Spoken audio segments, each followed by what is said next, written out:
va y aller avec une situation. Une école a un budget de 8 000 pour acheter un TNI et au moins 5 tablettes numériques.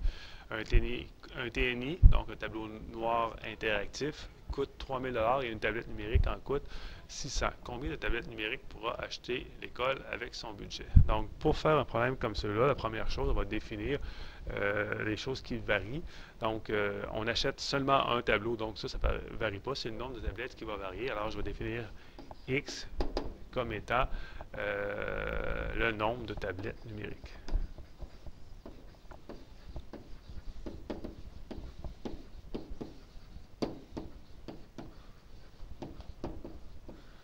Dans cette situation-là, il y a deux contraintes. Une première contrainte a rapport au nombre de tablettes numériques qu'on doit acheter, donc c'est au moins 5. Alors, première contrainte, X plus grand ou égal à 5.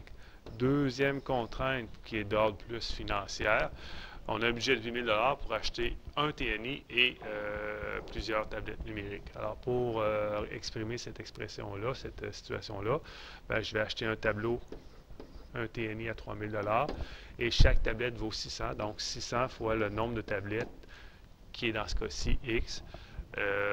Ça va me donner un total de, ben, au maximum, ça peut pas, je ne dois pas dépasser mon budget parce que j'ai un budget de 8 000 pour tout ça. Donc, ça, c'est la deuxième contrainte.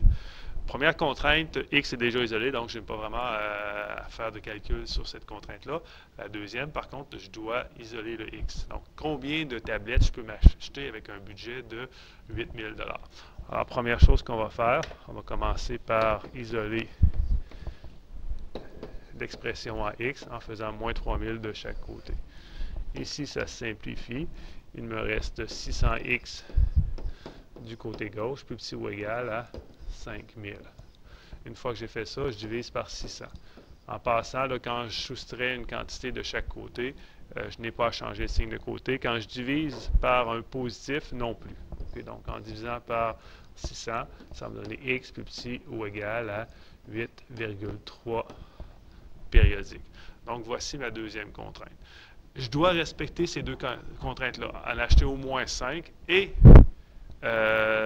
respecter le budget de 8 000 Donc, c'est le connecteur logique, c'est l'intersection. Je dois faire l'intersection entre ces deux contraintes-là. Je me trace une droite numérique, c'est le plus simple pour travailler avec ça.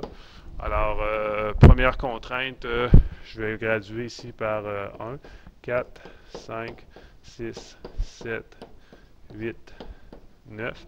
Première contrainte, je dois acheter au moins 5 tablettes. Donc, c'est cette droite-là qui va vers la droite. Et je ne dois pas dépasser 8,3. Donc, 8,3, c'est à peu près ici. Donc, ça va être inférieur à 8,3 pour que je puisse respecter la deuxième contrainte. Une fois que j'ai fait ça, ben, on voit que c'est une situation qui est discrète. Alors, le résultat, quand je fais l'intersection des deux, quelles sont les valeurs qui respectent les deux contraintes. 4, ça ne fonctionne pas parce que je respecterais une seule des deux. À 5, je respecte les deux. À 6, je respecte les deux. À 7 aussi. Et à 8 aussi. À 9, par contre, j'en respecte une seule. Alors, la réponse à cette situation-là, ben, je peux la mettre sous forme, un des modes de représentation, c'est de la mettre sous forme d'une droite numérique.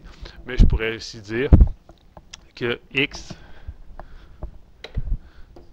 appartient, dans ce cas-ci, aux valeurs 5, 6. Donc, je vais en extension 5, 6, 7 et 8. Ou je pourrais aussi dire l'école, si je l'écris en mots, l'école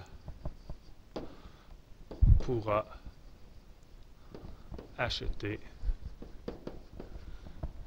5, 6, 7 ou 8 tablettes numériques. Alors voilà.